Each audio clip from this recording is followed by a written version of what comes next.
প্রতি তারা তীক্ষ্ণ নজর। ধন্য আহ্বানকর্তা নিতাই বাবু সভাপতিত্ব করছেন।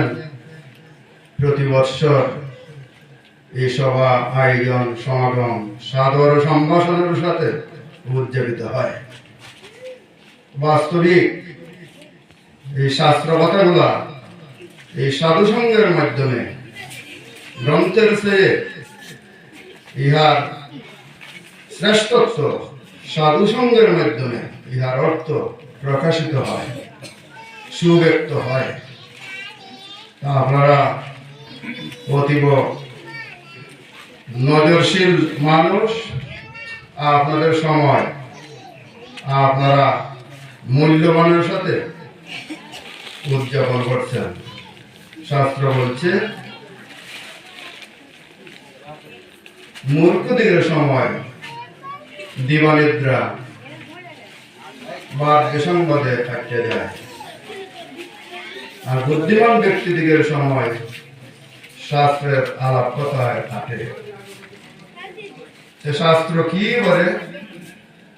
যেই শাস্ত্র দূর করে মনের সংশয়, যাহাতে লক্ষিত হয় গুরুত্ব বিষয়। আমরা গ্রন্থের সাহায্যে, পাঠ অনুশীলনের সাহায্যে আমরা বিস্তারিত খবর জানতে পারি। পাতালের সংবাদ, গ্রহ থেকে গ্রহান্তরের সংবাদ, সুবিশাল দূরত্বের সংবাদ আমরা অবগত হইতে পারি। কিন্তু পরোক্ষ বিষয় কি? যা দেখতে পাই না। পরোক্ষ বিষয় কি? বড়ভাব। আমাদের বড়ভাব সম্পর্কে আমরা কোনো গ্রন্থ, কোনো বক্তা, কোনো সংগ্রান্তির মধ্য দিয়ে আমরা জানতে পারি না। কিসের মধ্য দিয়ে জানতে পারি? এই সাধু সমাগমের মধ্য দিয়ে যে গ্রন্থ কীর্তিত হয়, পাঠ হয়, শ্রুত হয়, তার মধ্য দিয়া পরকালের কথা সুব্যক্ত হয়।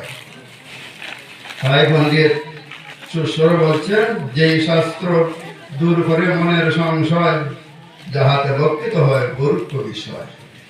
বড়ভাব সম্পর্কে শাস্ত্র আমাদেরকে সত্য দান করে।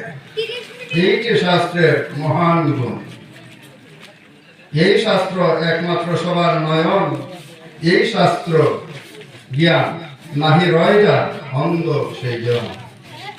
ভাগ্যবন্ত লাখাই গ্রামের এই বাসিন্দাগণ, পুত্র কন্যাগণ অনুশীলন করবে। আপনারা বাবা ডাকবে, আপনারা মা ডাকবে। সারাংশ রসদারা কি পাইবে? যে বাবা কি আচরণ করছেন, আমার মা কি অনুশীলন চিন্তন করছেন।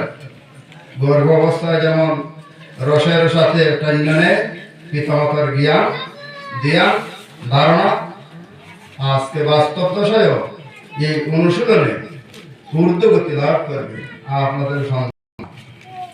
সেই বুদ্ধিমান ব্যক্তি তারা, যারা দিবানিদ্রা, বিবিধবাদ বিসংবাদে সময় কর্তন করে না।